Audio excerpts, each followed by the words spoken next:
Hi, I'm Janelle, and you're listening to The Moment It Clicked. Join me as I dive into the minds of fellow multilinguals to uncover the myth of the click. Is it real? Do others experience it too? Let's find out. Today I'm here with Claire. She is originally from Ohio, from the States, and she is currently based in Italy, and she teaches English to Italian kids. You can find her on Instagram at Claire Teaches Kids. I'll put the link in the description. So, Claire, welcome. Thanks, Janelle. It's great to have you here. It's great to be here. I'm very, very excited, and as I keep interviewing and keep hearing different people's answers to these questions, it's just more and more interesting. So I'm really happy to have you on board. So let's get down to the first question. The first question is, if you think it's possible for us to feel like ourselves in different languages. So yeah, I definitely think that it takes a while, maybe, and since it's not an automatic, a lot of people have maybe at first they don't feel like they're themselves. But I feel like once you live in the language, then your personality shines through one way or another. In the sense, maybe I'm slightly different in all three. I speak Spanish and Italian as well as English, and so I'm slightly different in all of them. But it's still me in the sense I don't feel like I'm a totally different person. I'm not Jekyll and Hyde when I'm speaking different languages. So I think it takes some time. It takes also a lot of, I guess, work, because the more you understand a language, the more you can express yourself how you would really want to in that language. But I definitely think it's possible to be yourself in more than one language. It's so normal for me to like be literally switching in the day between all three of them that I don't even feel like there's a difference. It's just the language is different, but myself, no, in the sense I'm very much my same strange self. Maybe in English, I'm like slightly more quirky because I have all the crazy words that maybe they don't have in other languages, or I haven't found the way to say it. But I'm very ironic, very sarcastic in all of the languages that I speak in. And so in the sense, my personality is what it is.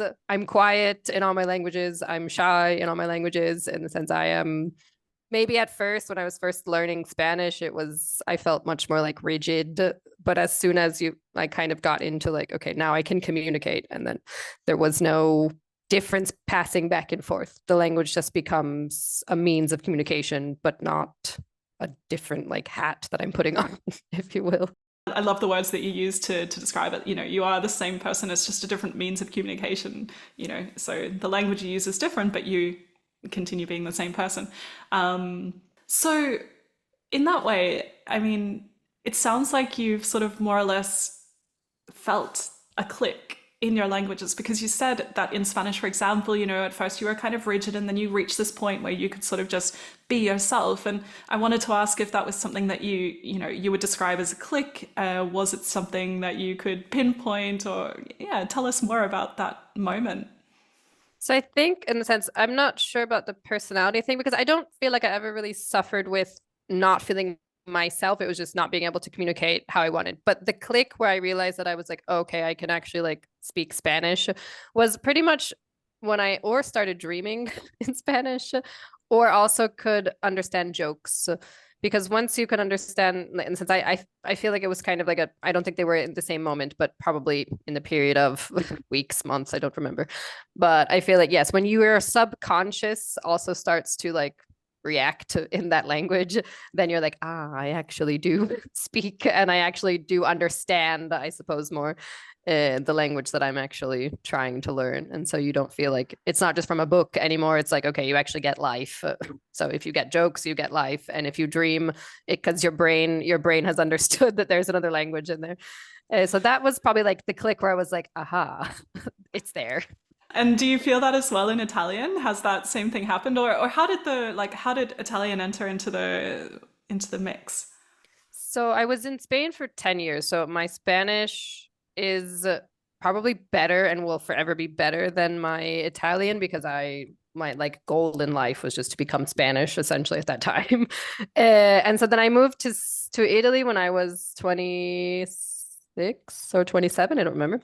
And so then my like the language speaking, like my language learning objective was not so much to become Italian, but to be able, I was like, I need to communicate now. Like I have to work, I have to sort out my documents, I have to do all these things as an adult. When I really started speaking Italian was when I started confusing words than in Spanish, in the sense I would start, the problem with Spanish and Italian is they're similar, so you start to mix things.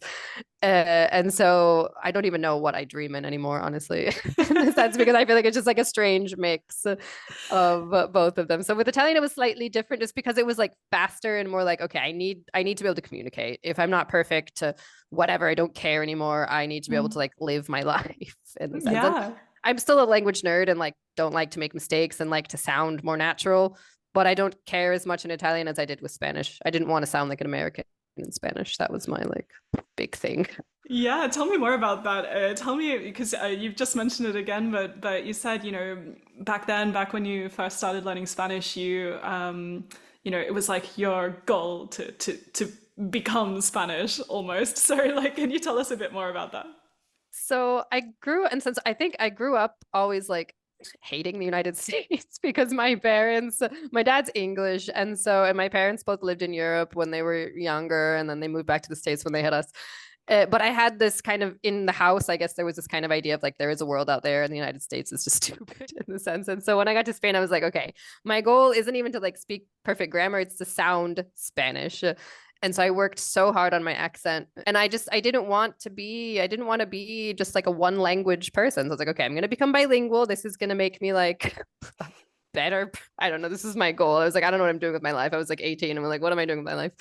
Uh, I'm laughing because I've gone through the same process. Like, I wanted to learn Spanish, and like, it was one of my lifetime goals. Like, I thought, oh, I'm gonna speak Spanish, and I'm gonna, this was a goal. And then at like age 30, I was like, I've reached my life goal. Like, what do I do what do I now? do now? No, exactly. This is like literally because so I got to the point where like I would tell people that I was Spanish, like, and people would believe me. And this was the beautiful thing, that people would believe me, right? I would be like, oh yeah, I'm from Cádiz, which is like a southern town in Spain, where my accent is not southern Spanish; it's a Madrid accent.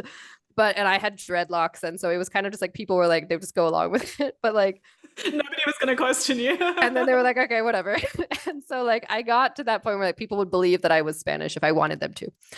And then even if they like insisted, I was like, okay, I'm not Spanish, but where do you think I'm from? And they could never guess. Like this was the most beautiful thing for me because I didn't want to be like identified with a country. This was my like mindset, and it kind of still is because it's annoying to me. Like, why do I have to be from anywhere? So yeah, like that was like my yeah. And then same as you, like when I realized I was like at that point, I was like, oh, now what do I do with my life? Like, You place this as a goal, a future goal. One day I will, and then you actually work towards it, reach it, and think like, well, that's great. now what? To learn another one. Okay. Yeah, I remember I had a teacher because I did like a crash like 1 month course when I first got here just to like get the basics.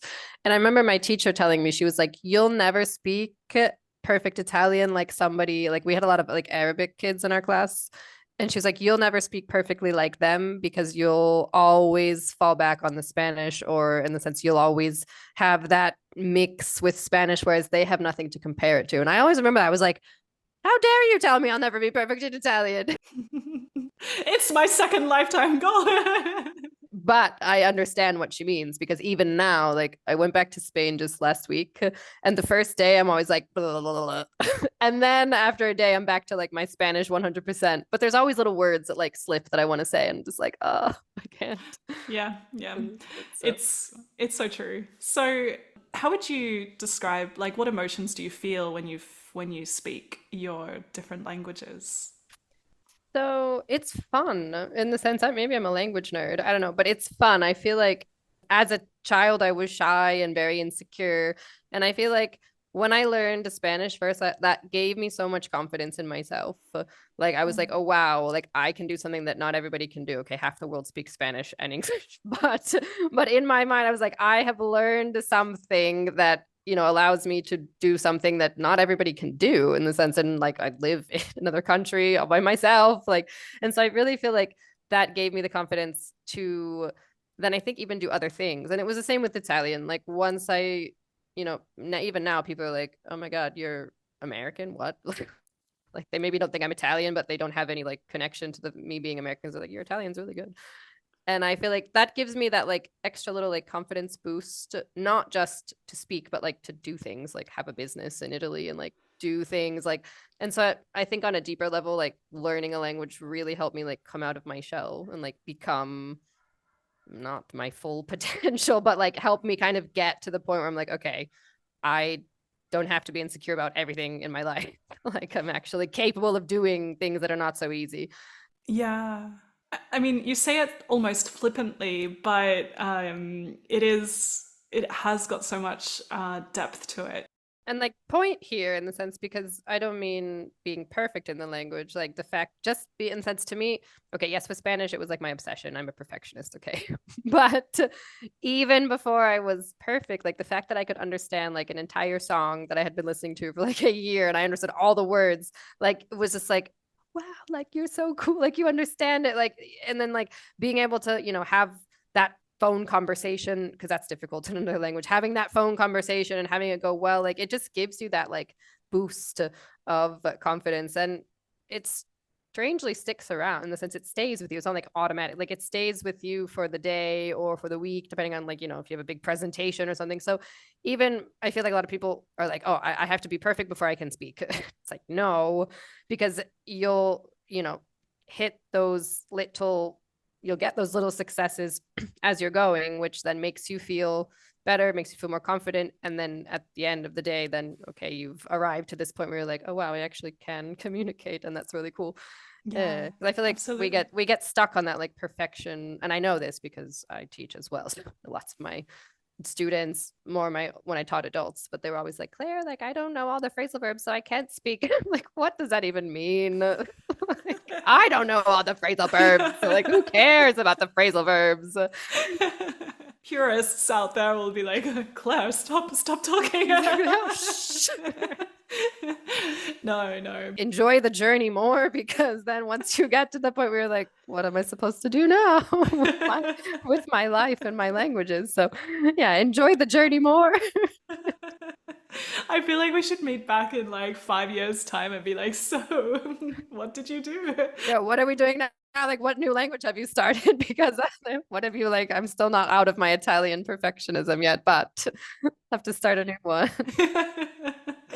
um, well, it's time to turn to creativity. This topic of creativity. And I wanted to know what your definition of creativity is. What does it mean for you to be creative? To be creative, I think, is to be able to express yourself in a way that is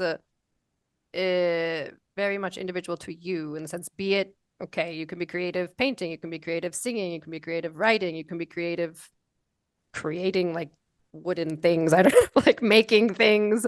And I feel like being creative is, everyone is creative in some way, but I feel like the people that are considered more creative are the people that are better at expressing themselves through whatever that thing is that they are creating, be it art, music, writing, et cetera, all the creative outlets.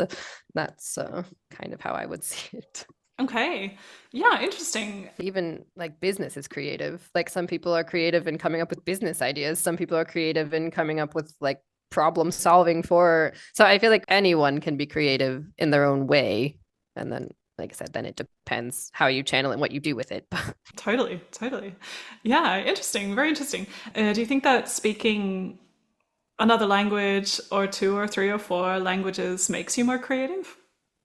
I think it, yeah, it must in some way. It helps you like work on, I don't know, what side of your brain is the creative side, the right side? I'm not sure. I don't know. Anyways, I'm not sure. I think it's the right, but I could be wrong. But yeah, I think that because learning a language is just like going to the gym for your brain in the sense. And so I feel like the more you use your brain, the more then you know, other things that you can do as well. And so let me give you, for me, for example, like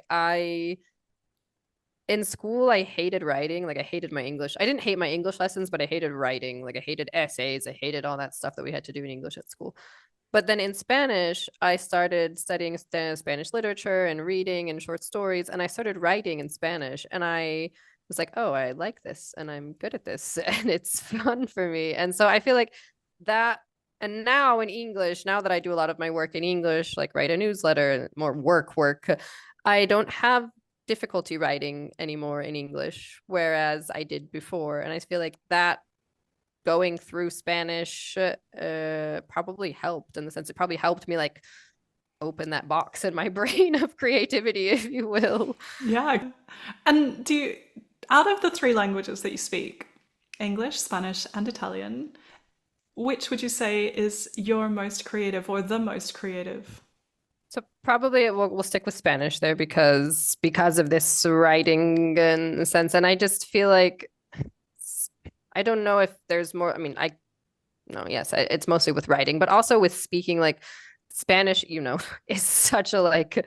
There's so many metaphors and analogies and set phrases and just ridiculous comparisons like that don't make any sense in any other language. And I feel like it's a very visual language, Spanish. At least that's how I feel. Like there's so many like dichos sayings that you're just like, if you think about the saying and like visualize the saying, you're like, what on earth? Like this makes no logical sense, but you have to visualize it.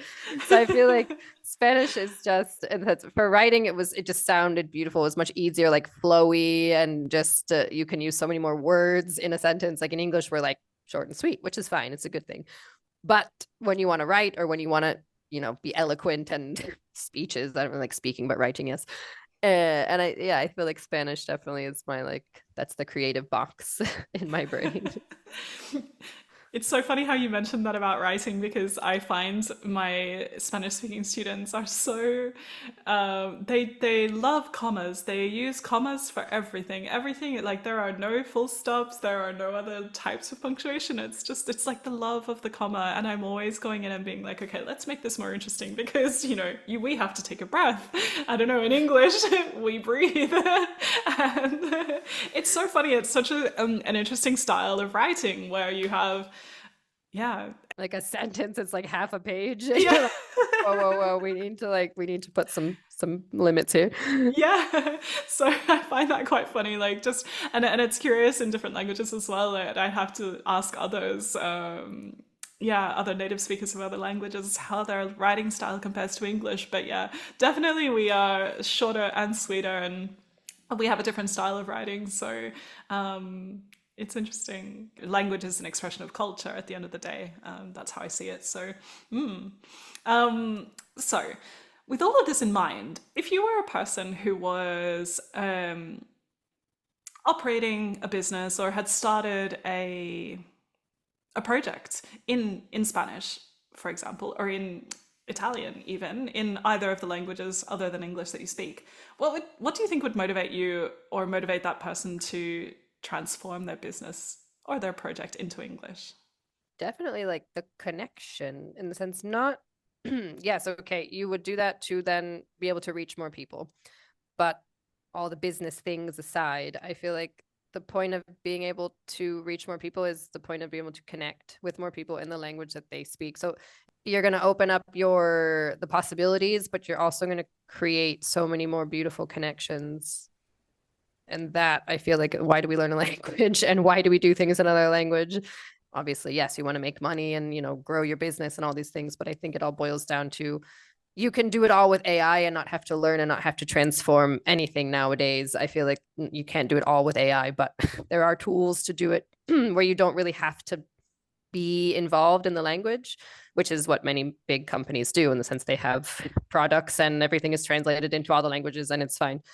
But I feel like definitely like a small business owner, a small like project manager, if you're going to take the next step, you're going to take the next step to create that connection opportunity for your future self and business opportunities, I suppose, if that makes sense. I think if we think that our idea is powerful enough to make a difference, we want to be able to share that with as many people as possible and connect with as many people as possible. And I think that's the beauty of it. Yeah. Yeah, definitely. Because I mean, I wouldn't want to run a business just for the profit side of things. I want to create something that helps people. I want to help people then create those connections. We're language teachers, so in that sense. But anyone's project, if you really believe in your project, it's because you believe it can actually help people. in the Yeah. sense you're not just there to make a bunch of money. Yes, that's a good thing to make a bunch of money We're on not it. against that. We're Not against that. Definitely not against that. But in this, I feel like that can't be the sole driving factor, because there's not connection there. That's just, it's become a huge business, and that's fine too in the sense. But when I buy something from something or someone, if I can, I prefer to buy it from something or someone, like some company or some person that I know, and I know they're not, screwing up the planet or exploiting people. And it's obviously, it's very difficult in our world. But if I know that there is a business that is doing something that I need, that I want, I'm going to go for those small businesses that have created that connection with me, be it on social media, be it via their newsletter, be it that, word of mouth, but then I am able to see what they're selling because they have their site in the languages that I can speak, in the sense. And so I feel like, and this is, I think, a huge trend lately. I think a lot of people are starting to like move away from the huge companies that are just like sterile and start looking for alternatives from smaller companies that are actually trying to communicate with their clients. It's really interesting. That's all I can say. I think that people listening will be able to enjoy kind of thinking or being probed to think like a little bit deeper about why you would transform a business into English or a creation. So thank you for sharing. Welcome. I hope it helps somebody. Yeah, I have no doubt it will. So thank you so much for joining me and having this chat about these topics, which are so interesting to me. And I hope you've had fun. I have had lots of fun. I love talking languages. It's super fun. Thanks, Janelle. Thank you. So until next time. Once again, I'm Janelle, and you've been listening to The Moment It Clicked. If you've enjoyed this podcast, please subscribe, rate it, and leave a review. You can catch the latest episodes, bonus content, and apply to become a guest on the show at www.english-creative.com/podcast. I can't wait to connect with you there. Until next time, keep exploring, stay curious, and let your creativity shine in every language.